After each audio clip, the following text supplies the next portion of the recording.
It needs to be, we are now hung up on the form. Nama Rupa becomes real for us, isn't it? Therefore, it becomes a delusion. Yeah. Not that it's not there, it is there. It's not Tucha like my horns. It is not Satyam like myself. It is what? Mithya. Mithya. It's not Sat, it is Asat. But we give it the status of Sat. So that is a delusion. So therefore, if I remain, if the mind remains in the knowledge of who I am,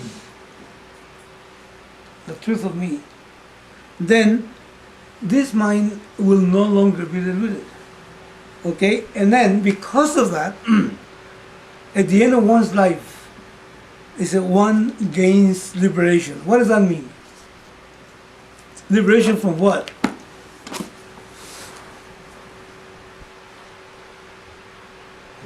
Get knowledge. No, from feeling sad or feeling. No, death. I'm not talking about at the end of life. Yeah. One is liberated from what? Liberated At the end of life. ignorance. Now the guy is liberated. In other words, that's correct. He got free of the ignorance. In other words, he's established in the self, isn't it? But then the body, life will end when the body drops. Okay? Now, normally, what happens when the body drops? Let's suppose you're a Catholic, and let's look at a Hindu, and let's look at a Muslim. Okay? There's this idea that the soul, the jiva, leaves the body. In other words, but still is an entity, isn't it? Yep. There's a separateness between me and the world. Now, the person has a different experience, isn't it? Now, there's no body. But everything is latent in that person, isn't it? Which is there. And then what happens to that person? Is riddled with what? Desires, hang-ups. Free from. That's right. Binding desires. Riddled with binding desires. That's what keeps the jiva still, available as a separate entity. Now, and then according to, let's say, traditions, they say, if you listen to the Veda, they say, he goes to one of the 7 lokas. Is that right? Or he goes down the other side. Okay, and then, according to the Hindu tradition, he reincarnates. So then now let's suppose a person then knows Aham Brahma Asmi, is established in that Brahma, is no longer deluded. So now this jiva leaves the body. Okay, so there is No reincarnation. There you go, free from reincarnation. moksha. So that Moksha. is real moksha. That's real moksha. Of course, for that you have to have moksha at the beginning. You have to be free from the ignorance. Right. You have to have moksha right here. Right, moksha is right here. Yeah. But then there is freedom from reincarnation, You won't get of recycled. birth and rebirth. Or let's suppose, except I'm a Catholic. Let's suppose I'm a Catholic, okay? Now I say I'm going to go to heaven. Heaven, I'm going to stay there. It's so boring. Why? Because I have to be there all the time. The weather is always mild. There's no change of seasons. Okay? And then there's so many people there. When I get there, there's so many people ahead of me. And then God might be there. He's going to be so far away. And in the line. And I have to see this fella, and then I start with the people around me, my God, you mean you can make it to heaven? And all these guys I hated are there, and so on and so on. And now everybody wears the same dress, white. Okay, I'm talking about that. Okay, since no Dior and all that stuff, everybody wears white and so on. And I had to get some wings and all that. I had no wings. Look at the guys over there. It's a problem. Why? Because you see, the jiva is still there. The mind is itching. It's itching for what? For experiences. And this is so bland. It's nice for a while. It's like weather. First you get tired of summer, I said, come on. Is that correct? Yeah. So, even though you pray for rain, you say, oh my God, stop! right? So you want your son to play the piano. It's so wonderful to hear in the beginning. At the end, oh my God, when you just go and play someplace else. So anyway, so everything gets old. Okay, now, so if I'm a Catholic, I got a problem if I go to heaven. Okay, if I'm a Hindu, I have a problem. Why? Because I got to come back to cry again. Yeah, at the beginning. Okay, and to make others cry too.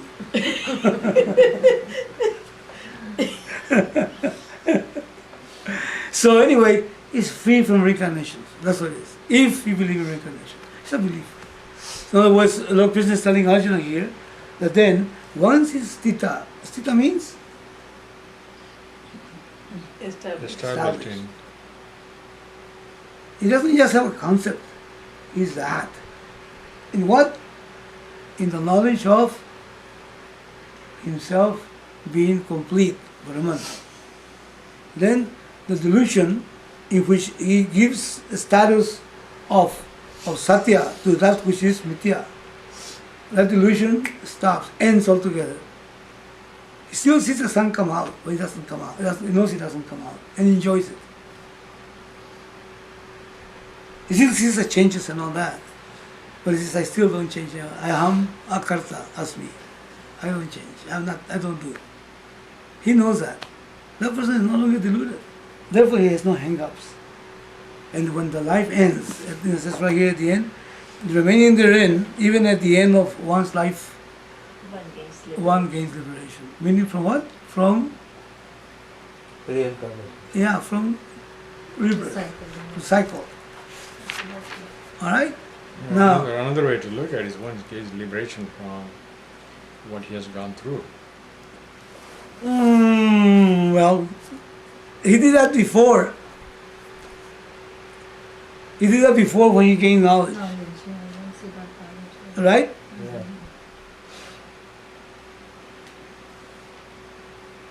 Is that right? Because that's, let's suppose, for example, you have the daughter of a very wealthy man. And this guy, you don't know, he's the owner of the place. And you work and you hate the work, because you gotta get up in the morning and do these things, it's so difficult and so on. And they give you these chores and all that, and you gotta do it all the time, and it becomes a problem, but you gotta do it and so on. And then after some time, the truth is brought to you that you're actually not just an employee, and your father is not just another employee, he owns the whole place. And it's your place. And it's all yours, actually. Then the drudgery, as I would say, drudgery of going to work, then disappears. It's my business.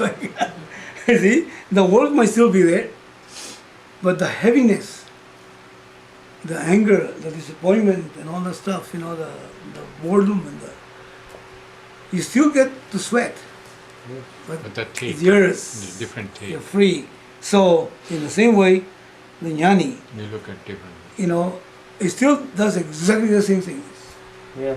It's still the father, still the mother, still the son, still the silly thing is to pay taxes, but drudgery completely is gone. So, at the moment of knowledge, and when the body drops, then he's free not from that because he was free from that. He's free from reincarnation. Yes, you have a thought. Actually, that drudgery would be, I would say, a blessing in disguise, because if the guy or the gal, whoever had the knowledge from the beginning that she's the future owner of the business, she may never have worked as hard as, and then here the business comes to her or him and had no knowledge how it was built. Yeah. He was having fun with the friends and all those things. That's right. Now because of the drudgery, he has completely from the bottom to the top. Yeah. He has a good knowledge. Yep, that's I right. think that's good. Yes. Yes, as a matter of fact, that is the situation with all of us. This is our. I'm all for that. Yeah. Unless you are Paris Hilton. So that's why I was making that. It's just an example, okay? So stita means established in the self-knowledge. Therefore ignorance goes away. No longer is a fool. you know, of the Vajagovindam, you know, and the fellow lives life fully. And when the body drops, he goes, he will drop because it is within time, space, and causality. No reincarnation. This coming and going stops. Okay, that's all. Okay, that's called samsara in many traditions. Samsara means the drudgery of being born again. Okay, now we did that ourselves. Now you see, we haven't gone yet into what Swamiji says. This is something that you and I need to do by ourselves to be able to squeeze this out and take words like not diluted. I said, what the heck does that mean? Not diluted. It means there's a dilution. What does it mean diluted? Well, diluted means to be full. Okay, so what? Well, you know, it's a good thing to be fooled. You know what? Fooled in what sense? Well, look at me. I'm always angry. Look at me. I'm always hopeful. You know, sighing for this to happen and this and that. And then when it doesn't happen, disappointments come and all that stuff. You know, worse, everything becomes a matter of life or death. That's binding as heck. I am enslaved by this, and this is because you mean that's foolish. I shouldn't. No, because as you say, the self you are is not lacking anything. But I feel I'm lacking. And then what is he trying to get from me when he tells me that? He's not trying to give me anything. He's just telling me a fact. And how do you prove it? Haven't you been there all the time? When all the changes took place? Did you change every time? Was that a different you? It was a different you from the standpoint of the body and the mind and the intellect, but you are the same fella. That has not changed. And don't you always want the completeness? And that's what you're seeking for? Why? Because maybe I am that completeness. You see, the idea, the logic has to be to a point to support this thing here. The mind needs support. Just like this fellow said, why am I going to give you $5 million? You know, for the job. If you don't explain to him exactly what he's going to get out of it, you have to support what you're saying. Theory. Yeah. And the support you're giving it is not just an academic support. It has to be in terms of what this guy needs, isn't it?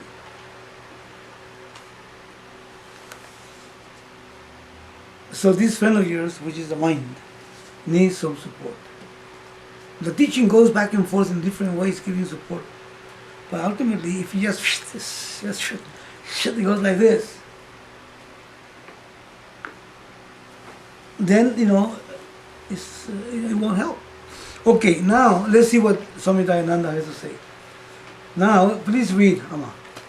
Which one? Yeah, the next steady, Oh yeah, we read that before, but we're going to do it again, okay? the steady knowledge, Jnana-nishtha, that had been the topic of Krishna's teaching from the beginning, is steadfastness in Brahman, Brahmanishta. In between, Karma Yoga was pointed out, and Arjun's question concerning the definition of Sthita Prajna was answered. This same steady wisdom being again mentioned. Jnana-nishtha means steady knowledge, and Brahmanishta is one whose knowledge is the Atma is Brahman. It is this knowledge called Brahmanishta that is being praised here in the last verse of the second chapter. Sthiti refers to the nishtha or steadfastness in the knowledge. Addressing Arjun as Parth, the son of Parth, Krishna, son of Pratha, Krishna told Arjun that being a Sthita Prajna is the state, sthiti, of being in Brahman, born of the knowledge of Brahman. However, once we use the word state, there is a problem because being only a state, it will not always be the same. Previously something was not, and now this something is in a particular state. Later, using the same logic, it will be lost when another state is gained, just as the previous state was lost when this state was gained. Okay, let's just, is this clear? This is clear. It's trying to establish